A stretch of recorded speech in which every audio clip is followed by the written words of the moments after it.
दोस्तों नमस्कार, आप देख रहे हैं अनुग्रह न्यूज़। अक्सर मित्रों की ओर से ये प्रश्न पूछा जा रहा है कि छत्तीसगढ़ स्कूल शिक्षा विभाग में व्याख्याता पदोन्नति कब होगी। इस प्रश्न का उत्तर यूँ तो बहुत सटीक नहीं दिया जा सकता। प्राचार्य पदोन्नति में देरी की वजह से व्याख्याता पदोन्नति का मामला भी लटका हुआ है। पदोन्नतियाँ भी अगर क्रम से होती हैं तो एक व्यवस्था बनी रहती है। प्राचार्य पदोन्नति में बहुत सारे व्याख्याता जो विभिन्न विषयों में अपना अध्यापन कर रहे हैं, उनके पद जब खाली होंगे तो उन पदों को भरने के लिए व्याख्याताओं की ज़रूरत पड़ेगी। इसीलिए संभवतः व्याख्याताओं की पदोन्नति को रोका गया है। प्राचार्य पदोन्नति जब समाप्त हो जाएगी, उसके उपरांत निश्चित रूप से व्याख्याता पदोन्नति की कार्रवाई भी शुरू होगी। व्याख्याता पदोन्नति के लिए भी बहुत सारी तैयारियां पहले से विभाग ने कर रखी है। उसकी डीपीसी चूँकि विभागीय स्तर पर ही होती है, इसलिए उसमें कोई बहुत ज़्यादा समय की भी ज़रूरत नहीं है।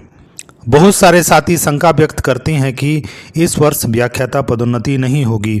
इसका कोई कारण नहीं है, ऐसा कहने का कोई कारण नहीं है। व्याख्याता पदोन्नति का होना भी बहुत ज़रूरी है, क्योंकि प्राचार्य पदोन्नति के उपरांत बहुत सारे व्याख्याताओं के पद खाली हो जाएंगे और उनको भरना भी बहुत ज़रूरी है।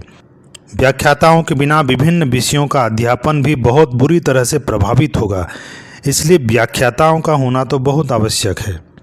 तो इसमें कोई शंका जैसी कोई बात नहीं है। निश्चित रूप से व्याख्याता पदोन्नति भी विभागीय स्तर पर होगी। उसकी तैयारियां पहले से ही की जा रही थीं। किसी वजह से प्राचार्य पदोन्नति में चूँकि डिले हो गया, इसलिए देरी हो रही है। व्याख्याता पदोन्नति में न्यायालयीन बाधा जैसी भी कोई बात नहीं है। बीएड और डीएलएड को लेकर के एक याचिका सुप्रीम कोर्ट में लगी हुई थी, किंतु उसके कारण किसी किस्म की कोई कानूनी बाधा या कोई स्टे जैसी बात नहीं है, इसलिए ऐसा कोई अड़चन भी नहीं है। तो व्याख्याता पदोन्नति की कार्यवाही भी निश्चित रूप से अगस्त या सितंबर माह में संपन्न होगी। ये जानकारी आपको अच्छी लगी हो तो चैनल को सब्सक्राइब करेंगे, साझा करेंगे और लाइक भी करेंगे। धन्यवाद।